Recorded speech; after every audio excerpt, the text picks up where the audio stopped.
Welcome to the Undisciplined podcast. This is your host, Nico Buitendag, and today I'm speaking to Professor Simon Springer from the University of Newcastle in Australia. He's a professor of geography, but geography with a difference. We're talking today about anarchist geography. We talk about a lot of topics concerning space and politics. Professor Springer has a lot of very interesting ideas and takes. He's also the author of numerous books, almost too many to mention, so we spend a lot of time speaking about that at the end of the podcast. It's a really good episode. I hope you enjoy it. Next up, Professor Simon Springer.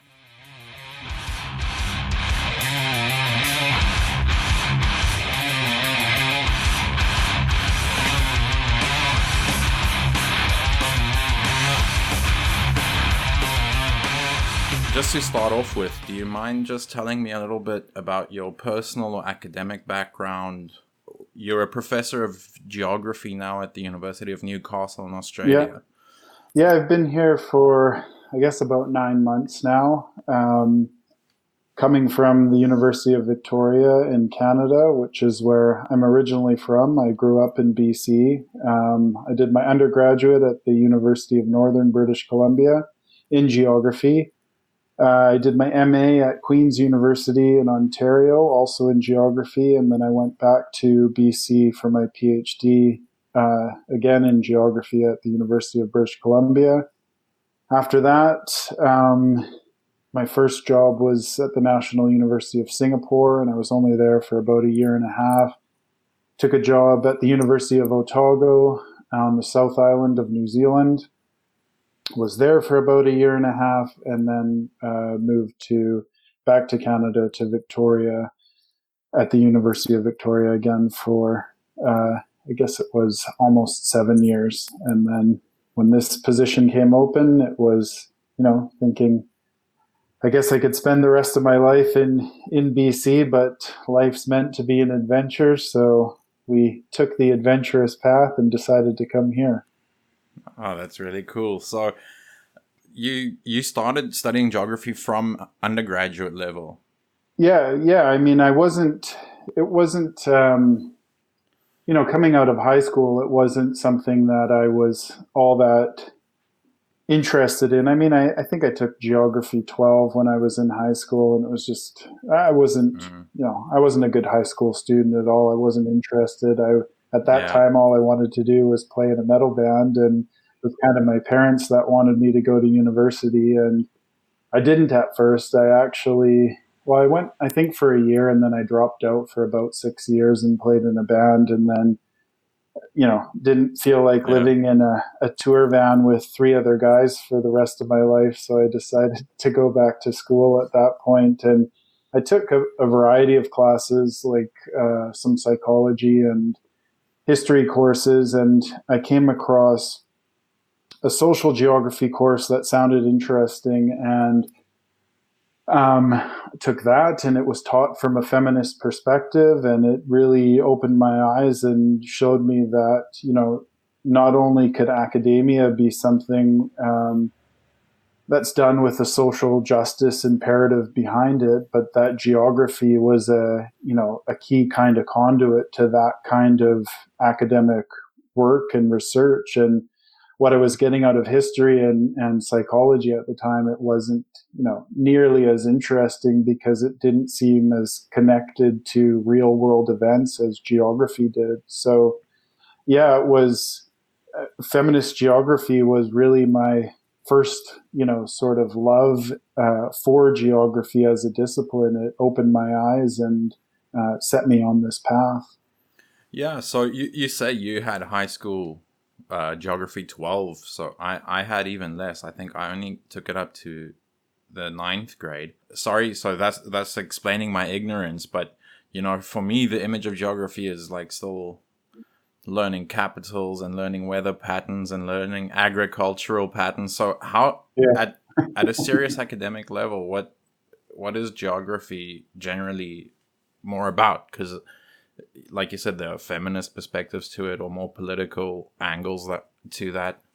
yeah, certainly at the high school level, that's kind of the presentation of geography. It's, memorizing capital cities and learning a little bit about landscapes, I suppose, and, you know, geological processes, if you will. And it's kind of not to say that it's entirely disconnected from academic geography once you get beyond the high school level, but certainly at that point, I didn't see the connection to the kind of geography that I do today, which is it's basically, in a nutshell, sociology or anthropology, though, social sciences in general, but really foregrounding the idea of space and place and relationality, connections between different sites, and looking at, how culture and politics and economics are all embedded within particular places. And then again, the kind of, political relationships between places. And when I say places, it doesn't just mean cities or countries, but also, we can think in at different scales, right? We can think right from the global to the idea of the body being a particular site or a particular place. So, geographers are working right across the whole spectrum of what's possible. And it's really, what I love about geography is that it's the undisciplined discipline, right? That you can essentially do pretty much anything within the context of contemporary geography, so long as you're applying that geographical lens, which means looking, at a bare bones level, looking at forms of organization and forms of connection, or even, forms of disconnection. Why are certain exclusions taking place? Why are people being pushed out of certain sites, or not being accepted or welcomed into communities, that kind of thing. Yeah. So that's you say that geography generally it's very broad and it allows for a lot of undisciplined approaches. So more specifically on your work, you call yourself an anarchist geographer. Yeah. For you at least, what does that specifically mean then? Yeah, I guess what's in a word, right? What's in a label?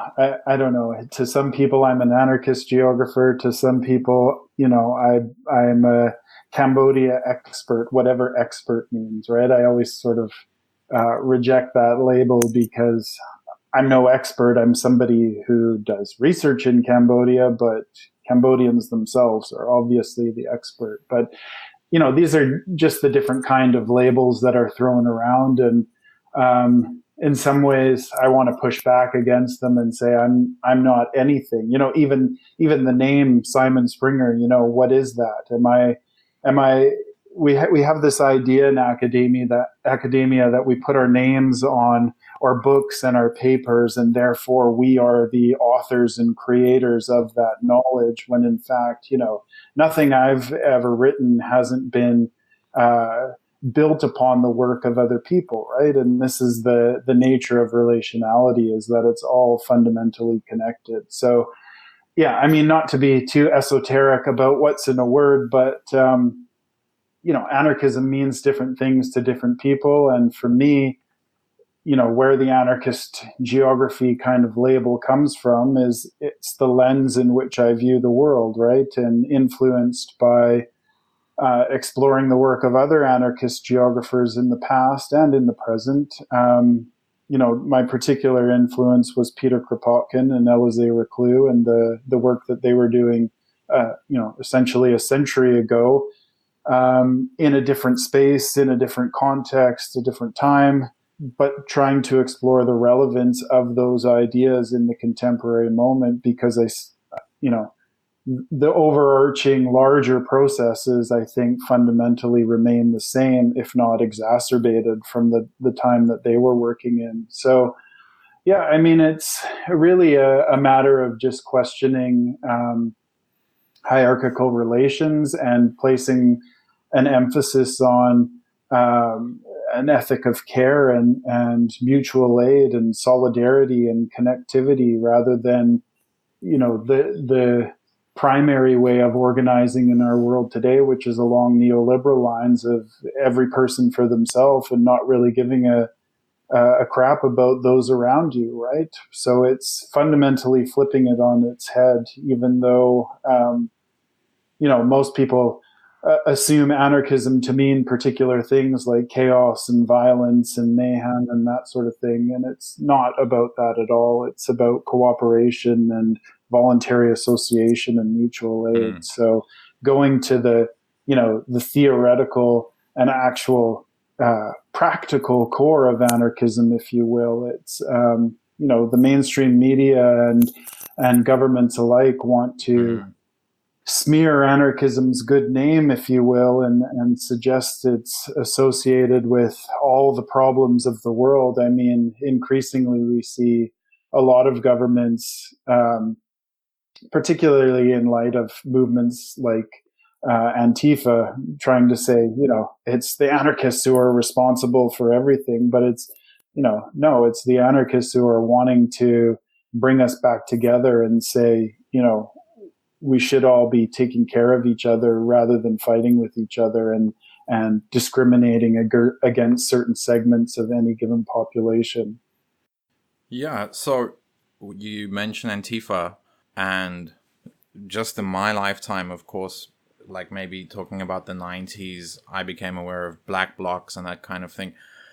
Yeah. And then the history in between, let's say back to the kind of classic anarchist thinkers, and like you mentioned, Élisée Reclus, who I found through your work and started reading up about.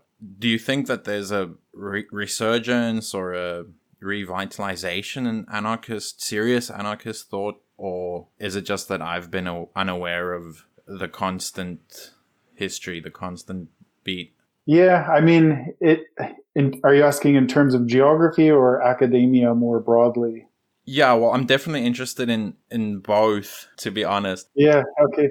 I think there's a resurgence across both, right? I think that the world has come to a point, contemporary politics are at a stage where we once again need anarchism desperately. And within geography, that's been picked up, but it's also been picked up across the social sciences where you have big names like Judith Butler, for example, embracing a certain anarchist current. I don't know that she would define herself as an anarchist, but she certainly plays with anarchist theory in particular ways, right? So within academic circles, I mean, academia is such a big world. What is the credibility of anarchism on a scale compared to feminism or Marxism? It's nowhere near as accepted or widespread, obviously.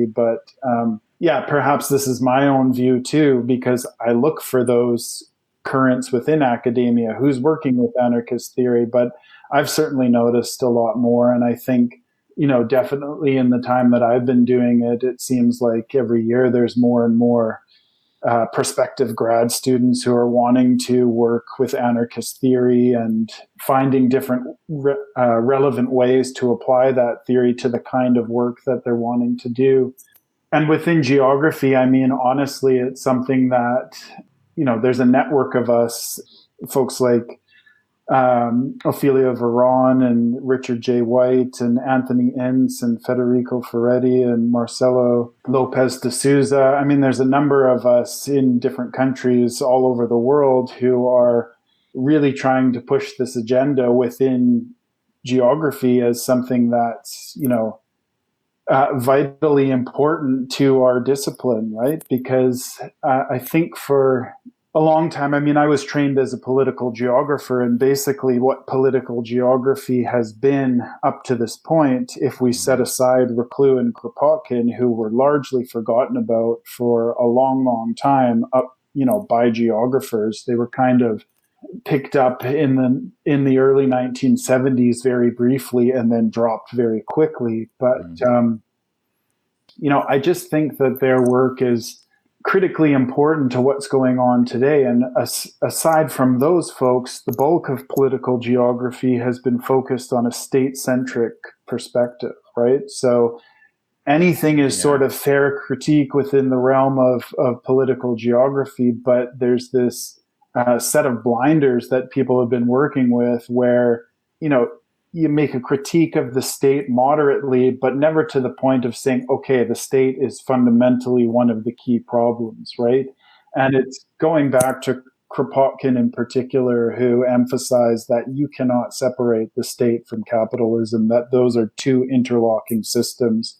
And it's really, wanting to push back against Marxist arguments, for example, which are wanting to work within the parameters of the state as though it can be an emancipatory agent of change, when I just don't get why they continue to want to spin their wheels, because the historical record shows us repeatedly that it can't be, right? That every time there's been an attempt to use the mechanism of the state for some kind of revolutionary or emancipatory change, it's backfired in dramatic ways. And how I come to this then is, before I discovered any anarchist thinkers, I was doing, my background is doing research in the context of Cambodia, and particularly on the phenomenon of violence in that country. And so I was looking at,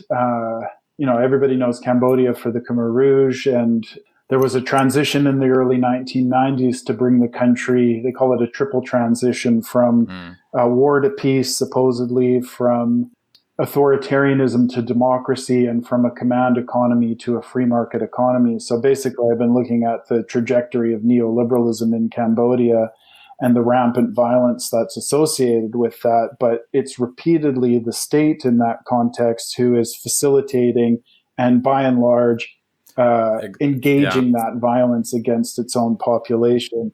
So, at the time, this was during my master's research and probably the early part of my PhD, when people still used to go to the library and actually go to the section on violence and just have a browse of what the spines would say on the books.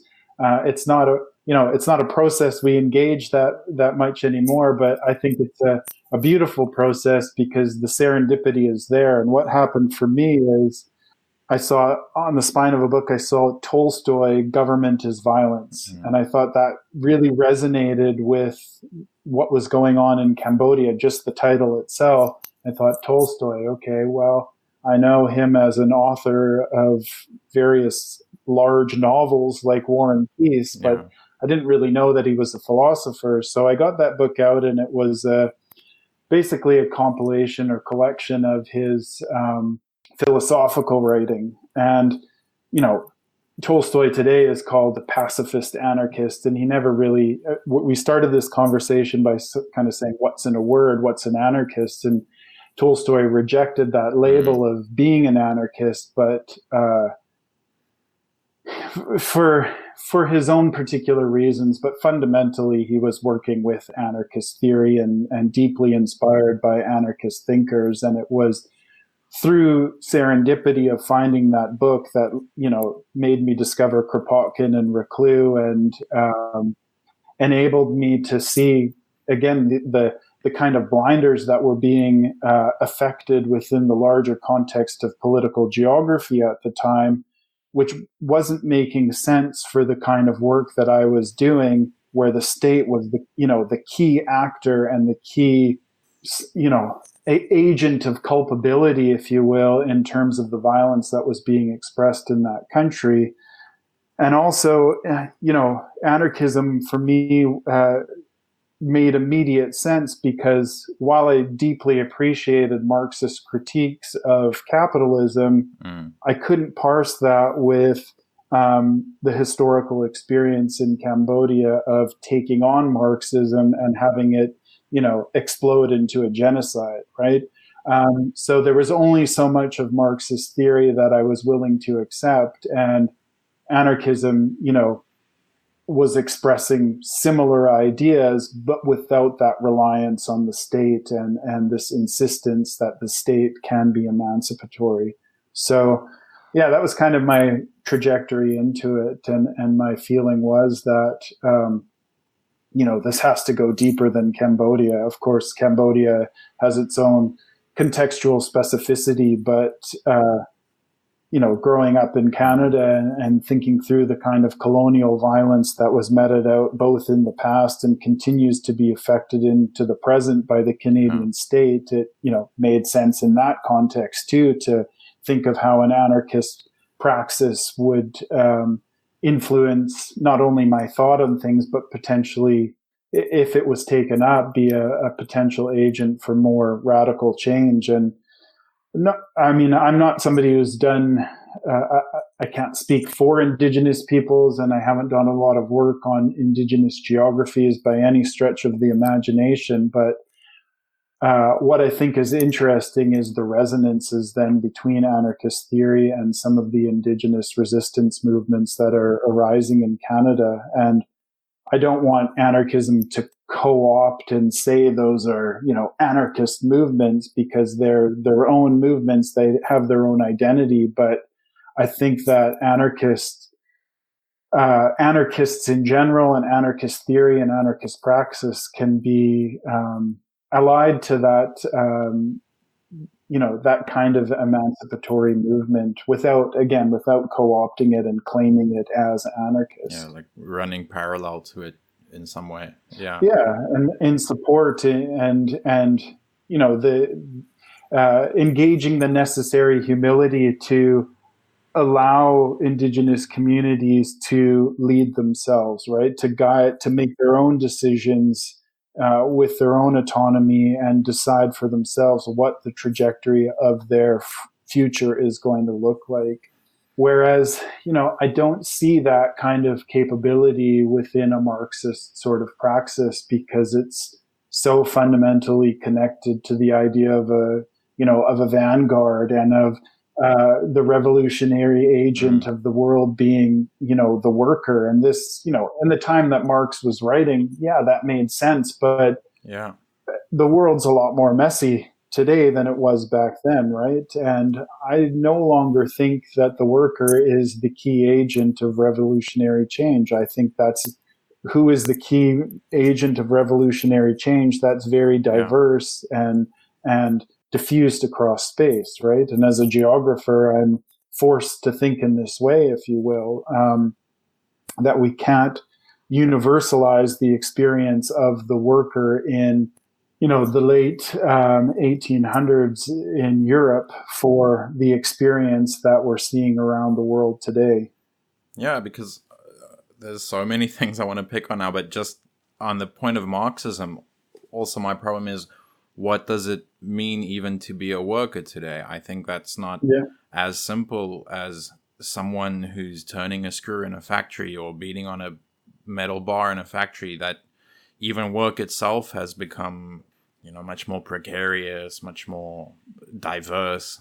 So, and it's not to say that the worker, whatever that means today, isn't also an agent of revolutionary change, but we have to diversify the way that we're looking at this and not try to pigeonhole everything into a little box. And of course, not all Marxists want to do that, but I think, the very kind of true blue Marxists, if you will, like David Harvey, they continue to want to engage Marx in a very old school letter of the law sort of way. Whereas, for me, I think there's something worthwhile in autonomous Marxism. And my curiosity then is why they continue to call it Marxism at all when it's so closely paralleled to what, anarchism has become today. But I think there's a lot of,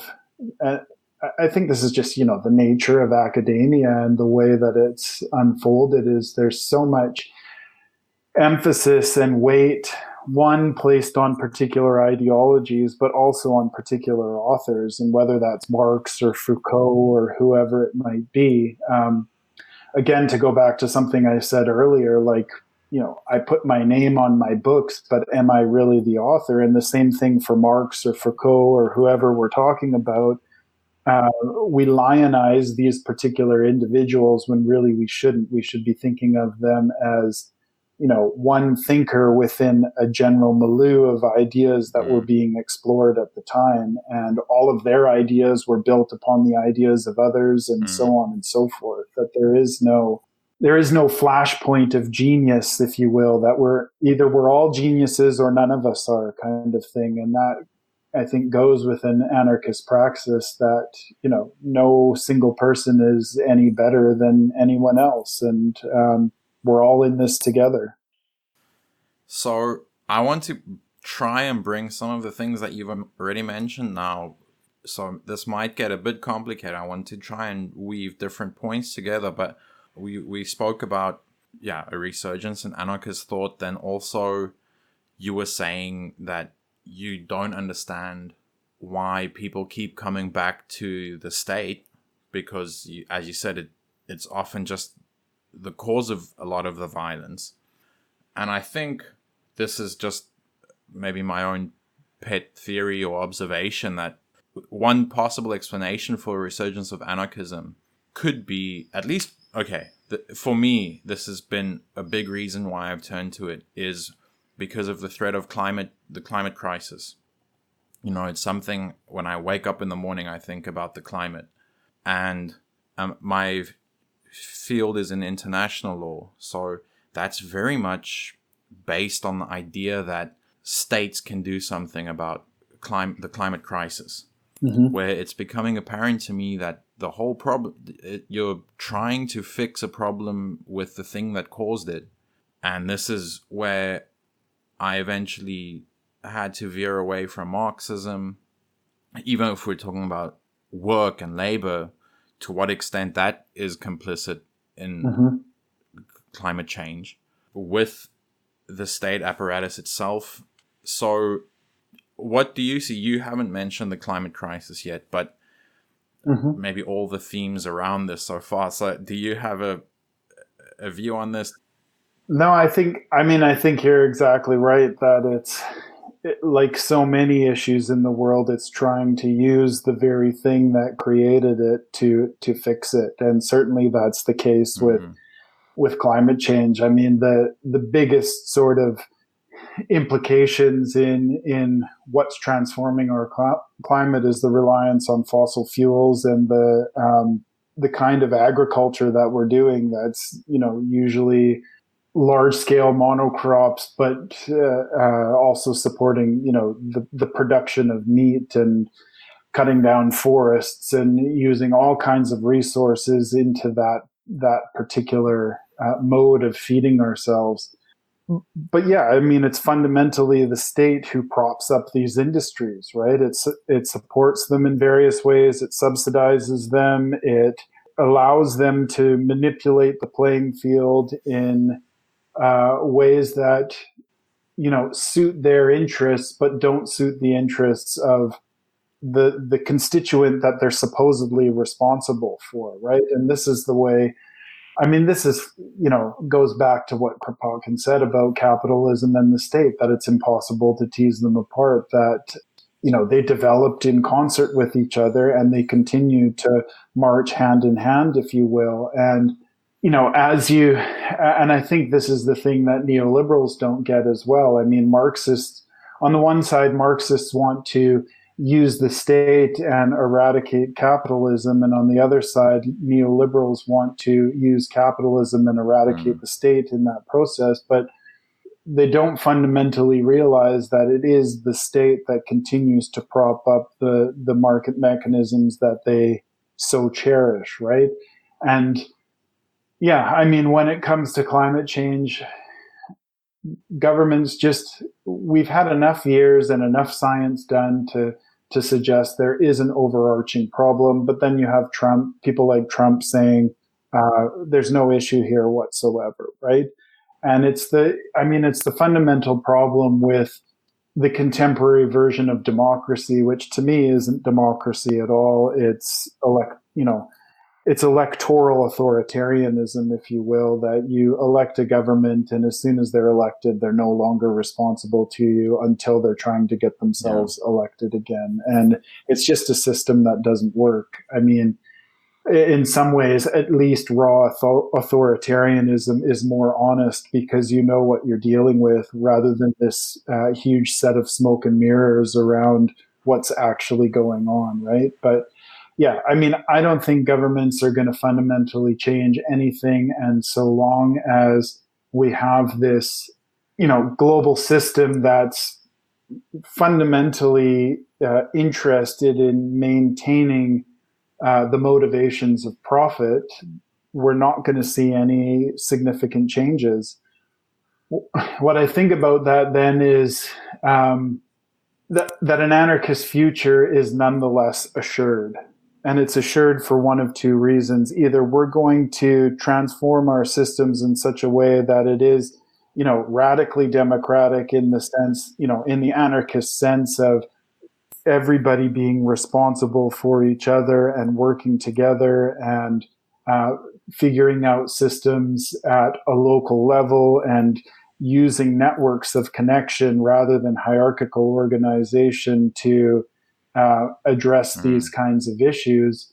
Or we're going to see, civilization as we know it go off a cliff. And in the aftermath of that disaster of everything breaking apart, the only, if humans survive at all, what we're going to be left with is people organizing on the small scale and having to engage in mutual aid to actually, make life livable. So as far as anarchism goes, I connect this at a more existential level as well, that I think fundamentally the universe is organized along anarchist principles in the sense that, there is this connectivity and this beauty to it as well. I mean, in my book, The Anarchist Roots of Geography, I talk about the connection between beauty and anarchism and how these ideas, that's the one, how these ideas come together.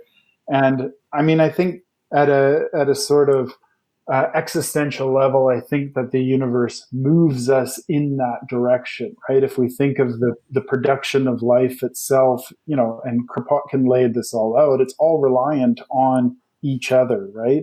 And so what human beings have done is essentially engage a system of arrogance and ego where we've tried to disconnect ourselves from that. And by trying to capitalism and the state being the key mechanisms of that.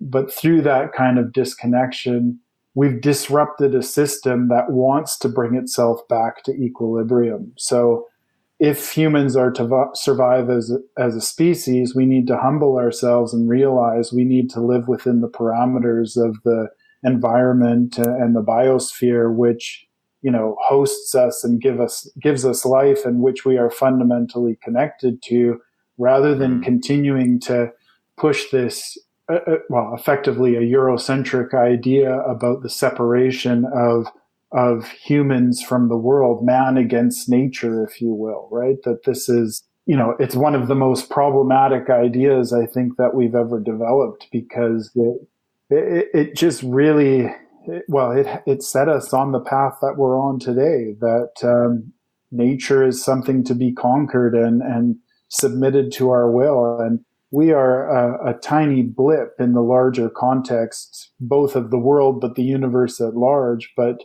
within the context of our own biosphere, we've now encapsulated it in such a way that it looks like a human world, if you will, but there's other scales of analysis with which we could look at that equation, whether it's at the level of bacteria or viruses or even ants. The biomass of ants is much larger than the biomass of humans all put together, sort of thing.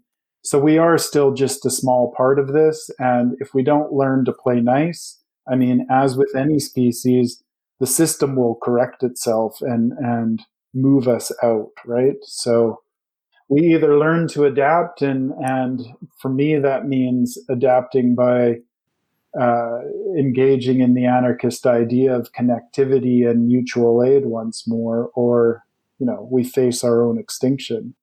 So you say that anarchism is inevitable if we don't decide it's going to happen through societal collapse. But just yesterday I was rereading the newest little book by Bruno Latour, where he says it's clear to him that I can't remember the word he uses, but let's say the elites or the 1% or whatever, says Americans and Brits have made the conscious decision of saying we don't share the planet with the rest of the world anymore. He says it's not a shared space anymore, and we're talking about two worlds, and not one half, like let's say 1% of those two worlds has said that to hell with the rest of you. We're taking care of ourselves. And then I hear stories about very rich people buying up properties in New Zealand to turn that into a kind of I don't know, like a kind of mothership of resources. So I suppose my question is, and where I might differ from you, is you see a kind of natural balance being restored, where for me, I see this crisis as really continuing, like this logic repeating itself and really exacerbating these asymmetries. Yeah. So, I mean, I don't think I don't think we're correcting quite yet. What I'm saying is if we don't change, like there's only so much of this that the planet can take, right? We know that there's a carrying capacity to the Earth, and if we go over that limit, and we're already over it, but if we go over it to an extent where it's no longer able to sustain human life, well, there's going to be this massive collapse, or no longer able to sustain even the systems that we've produced, right? But yeah, I mean, as you said, we see these rich elites creating, doomsday properties, if you will, to protect themselves. And certainly I agree that the world has been enclosed in all sorts of ways where it's very difficult to think of free spaces that have not been captured and capitalized upon either by the state or individual actors. And or, I mean, to interrupt you, but Elon Musk trying to take it outside of the planet. Yeah, exactly. It's perverse, isn't it? Right? This idea that, and you even have top scientists saying, okay, we better start colonizing other worlds or else face our own extinction. And for me, it's like, even this ridiculous sort of question about extraterrestrials and that sort of thing. I mean, to me, that's all nonsense, because not that I don't think there's other life on other planets. I think there probably is, but that life is intelligent enough to realize that the best way forward is not to think of how am I going to colonize other places, right? It's about living within the context of that own biosphere. And humans are exceptional in their idea of thinking they can transcend the biosphere from which they were produced. But what I'm trying to say is that I think that this trajectory that we're on, there's only so much that the planet is going to take, either in terms of our planetary systems, right, that they're going to start collapsing, and whether that's the atmosphere being able to support life, or enough water for us to drink, enough non-polluted water, all these sorts of things. Transformations in weather, being able to grow crops, all that kind of stuff, and probably in concert with that, enough human beings saying enough is enough and overthrowing the system. So, yeah, there's going to be a lot of bloodshed probably in that process of revolt, because the state is now so powerful with, it has weapons that can destroy all of us, in the touch of a button sort of thing. So, hopefully it doesn't come to that, but I think, before it gets better and before we return to equilibrium, it's still going to get a whole lot worse, right? But in the long march of history, right, on a geological timescale, human beings are infinitesimally small, right? That we are, we've been here for the blink of an eye, and we just don't seem to recognize that, right? That the fragility of human existence, because it's so fundamentally reliant on this planet. And this planet, people say, talk about the world ending. The world isn't going anywhere. The world's just going to be just fine. Once, if we destroy ourselves through nuclear war or whatever, eventually the plants are going to regrow and different species will come back.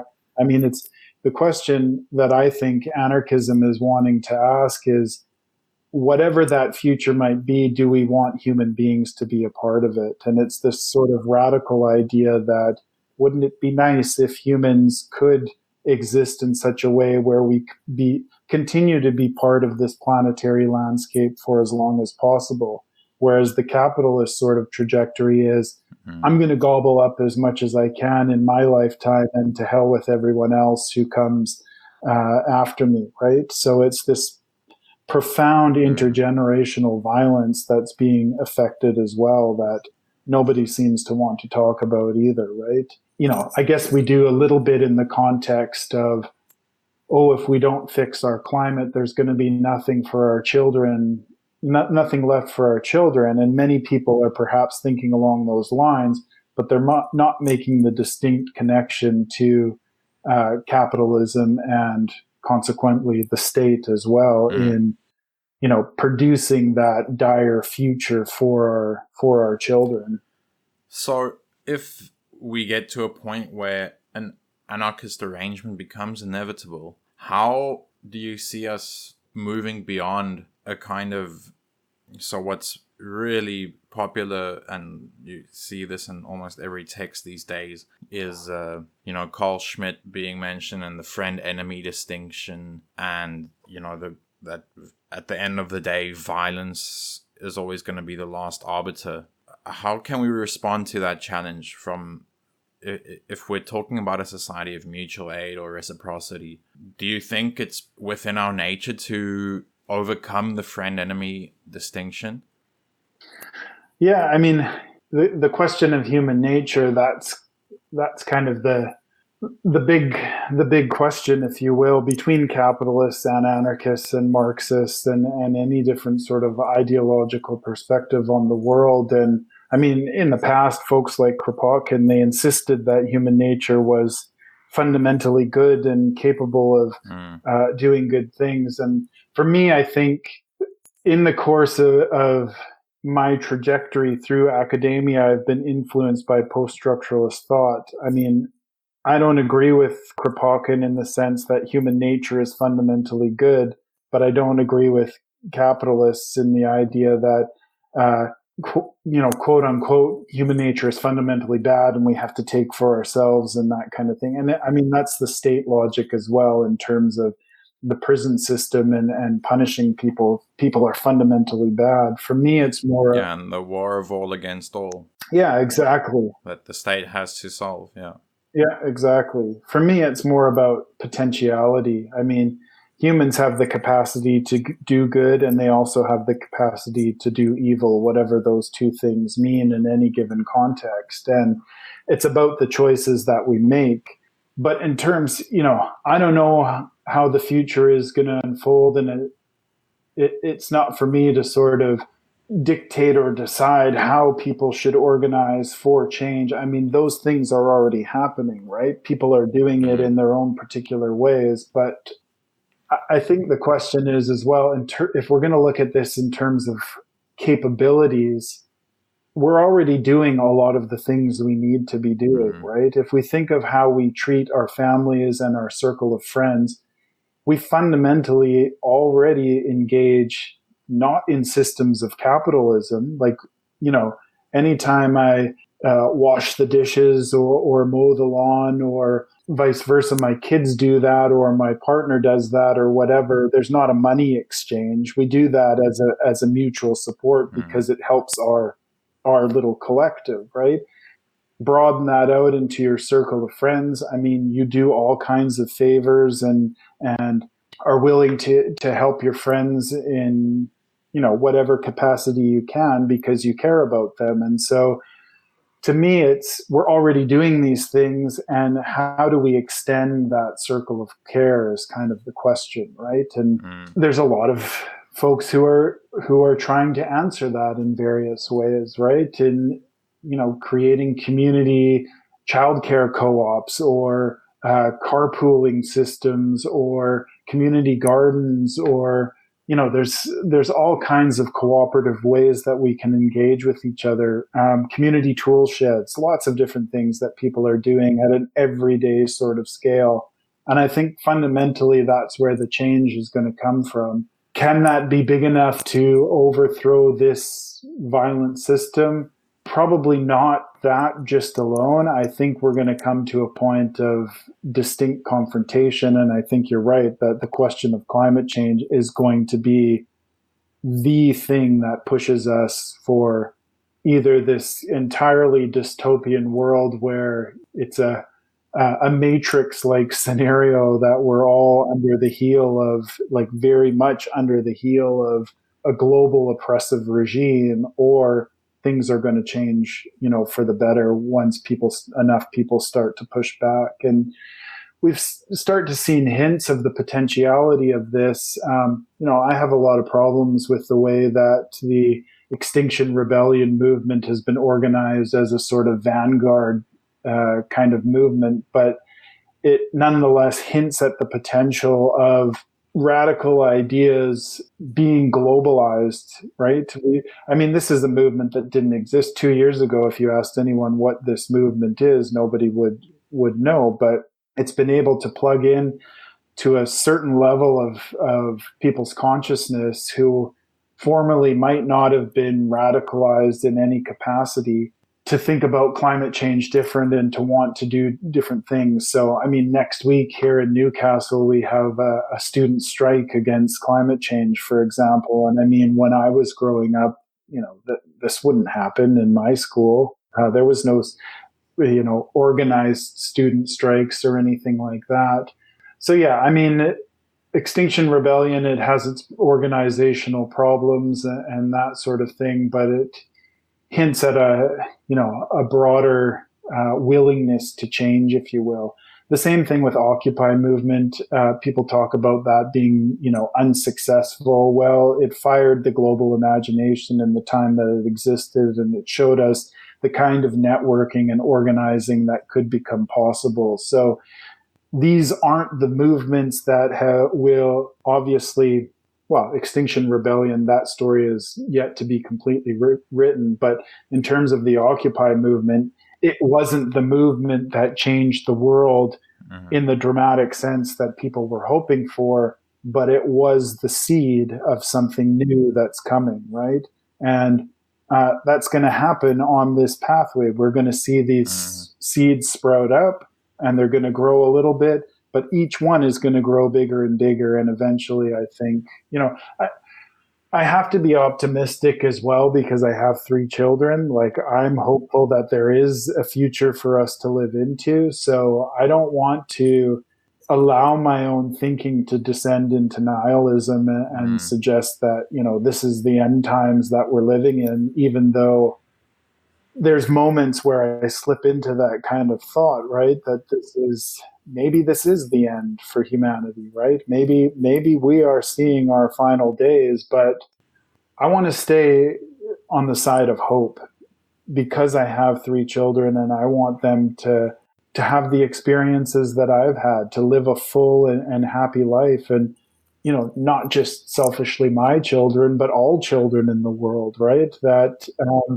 why should we be the last humans? Why should we be allowed to exploit this world in such a way that those who come after us don't get to enjoy life in the same way that, or in better ways perhaps than we have?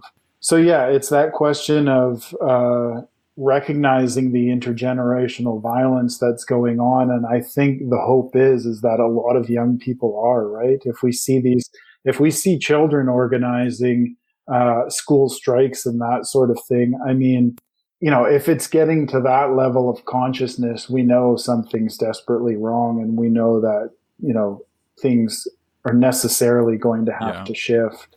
Yeah, I think on the point of intergenerational violence, even on a much smaller scale, I feel like especially people my age, for many of my friends and I, and of course that's just a section of it, it's not even most, but definitely some of us, we graduated from university just like a year or something after the financial crisis 10 years ago. And where our friends who were 2 or 3 years older were all graduated out of bachelor's programs straight into jobs. We suddenly had no one was getting employed. And for me, that I definitely understood that in a kind of intergenerational way. I felt kind of betrayed by by the adults. Yeah. Yeah.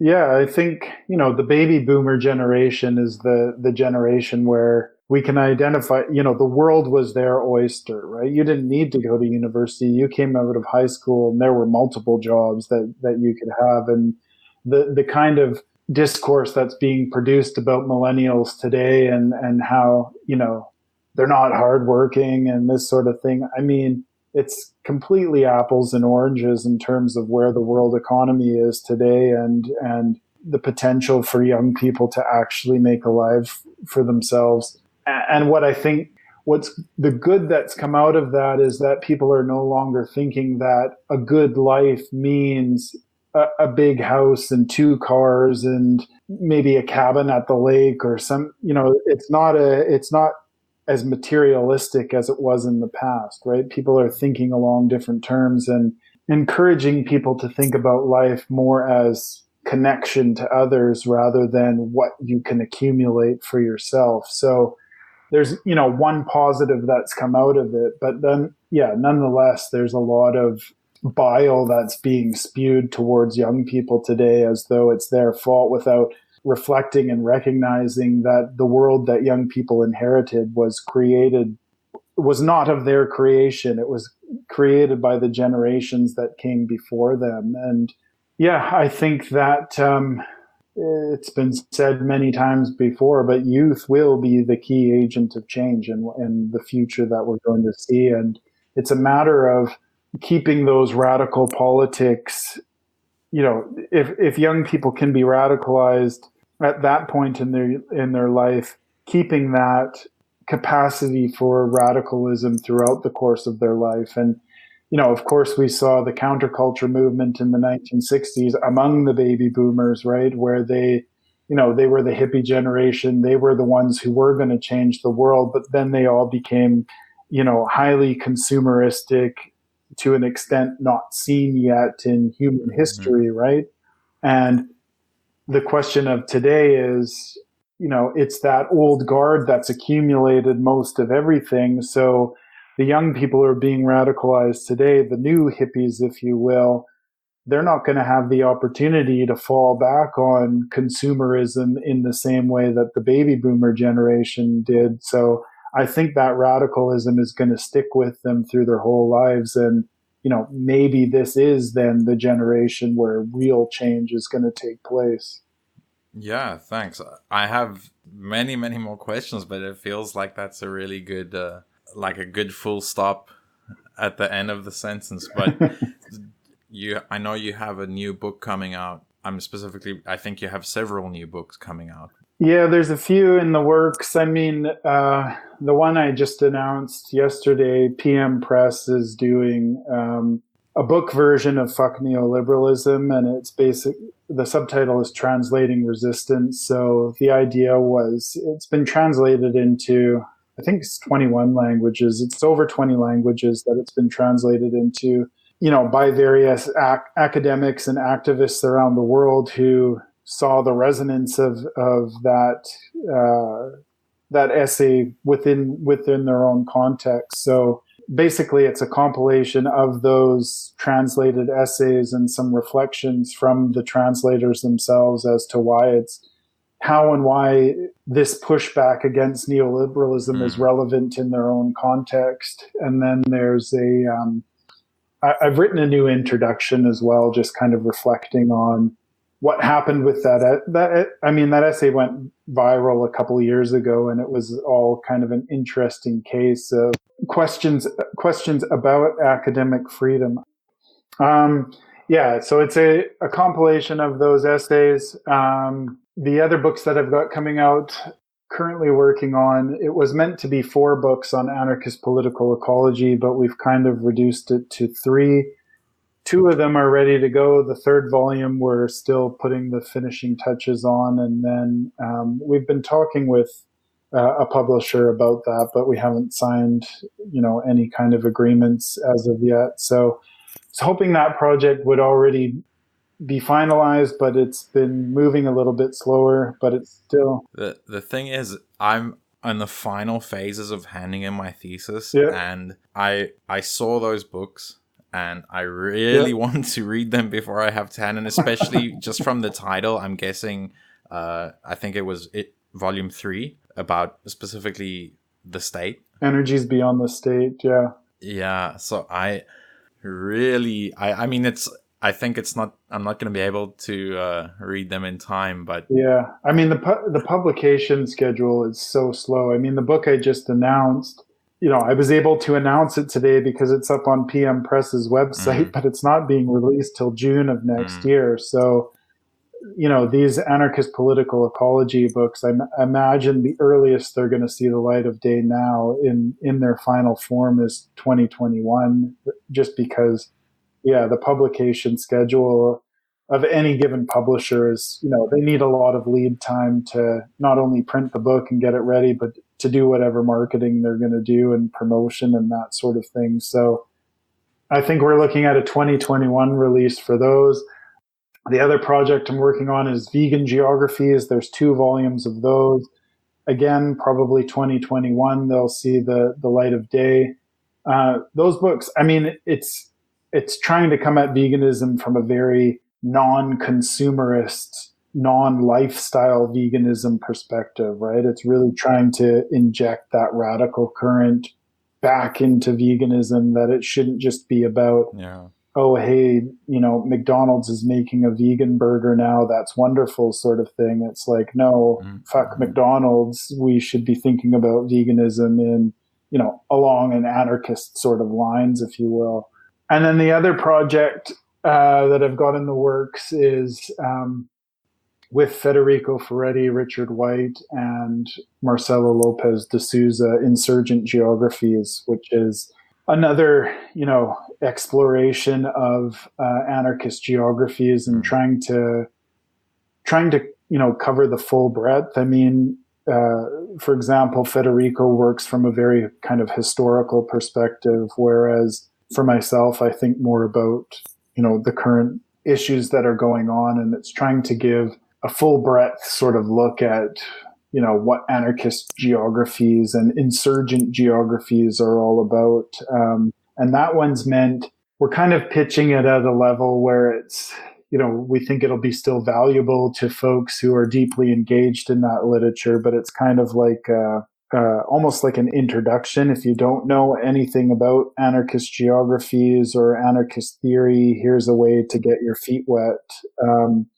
An easy sort of conduit to enter into that and then explore other avenues. And that one will probably be 2021 as well. So 2021 should be a big year.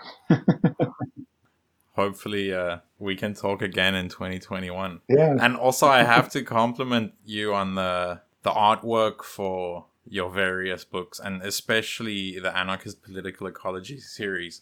The artwork is really amazing for the covers. Yeah, thanks. I mean, for me, this is, that's half the fun.